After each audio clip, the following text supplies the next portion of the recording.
So thank you, Raju. Okay, there was not a question. No, there was just it was a sharing. Okay.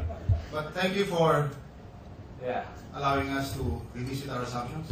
Yeah, thank you very much. For us to be more focused, and the play of words very good. Thank you. Salamat po. You have a question? Yes, sir. Wait, people. Actually, one of the questions I had, because I've done some work with NLP before, and a lot of times when you use NLP, people point out the challenges of NLP. You know, how they say it's manipulation, how they say it's like trying to you know, influence, a miracle, or influence and so, you know, that we've learned the concepts of mirroring, the different personality types. There are no personality types in NLP. That's another school. Yeah. That's MBTI. I think one of the challenges that I face is, you know, when you're trying to instill a lot of these concepts to your people, you know, kind of choose the right words, have a positive attitude, you know, make sure you're running life positively. But when things around them are negative, I mean, no matter what you tell them, you know, I mean, if a ship is sinking, even if you change the captain, the ship will sink, right? So how do you address needs like that, or how do you address, you know, how do you fix the sinking ship? I'm glad you didn't use the four-letter word. It's okay. So what I first say is, you can reapply the three principles I said for yourself first. People, really, it's a leap of faith. It's a walk on fire to be able to apply those three principles to yourself again and again. I have two kids. I have a son your age. I have a 25-year-old son. And you're not a father yet, are you? Many fathers in here, and they've been there and done it, you know. And when you want to tell your son, don't smoke, right? And you go out and smoke at the Rotary Club with your friends, it's a very difficult habit to break, of putting up a charade. It's a very difficult habit, and it's a leap of faith. It's a walk through fire. So you have to do it. So number one, these three assumptions, there are more, but just three. Number one, check your assumptions every now and then. If you expect failure, you will get failure.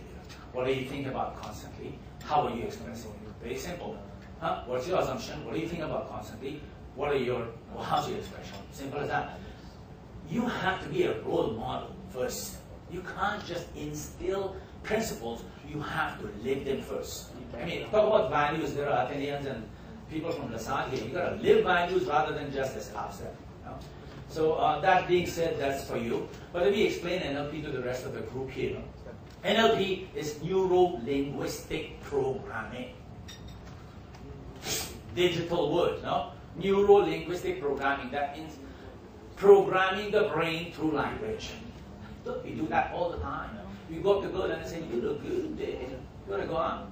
That's programming your mind, right? Yeah? Or you say something to anyone, that's programming. That means every single moment of your life, you are trying to program something. Even yourself. Constantly.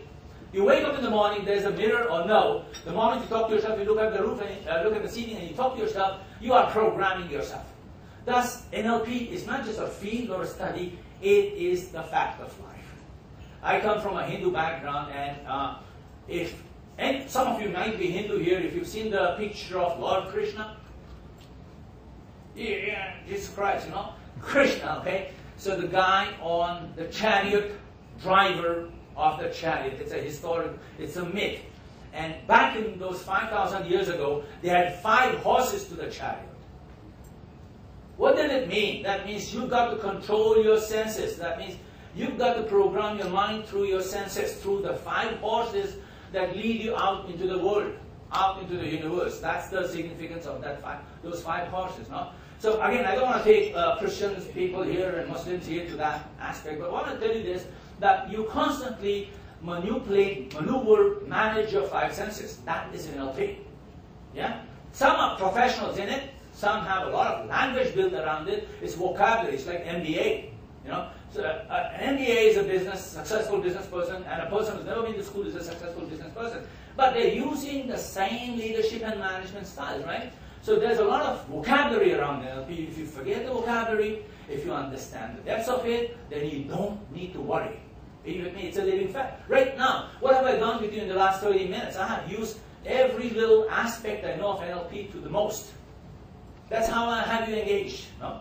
So thus you can engage large audiences, you can engage small audiences, but the purpose, the assumption, the agenda, it's called your meta programs, and that vocabulary have to be correct. So don't teach them the language. Let them function well when they model you. You got to be a model first. You got to act right, behave right, do right, and then they'll say, oh, I get it, I like it, I'll do it. Yeah, listen. That was a bit technical. I didn't want to take it technical. People misunderstood me technical a bit. Yes, sir.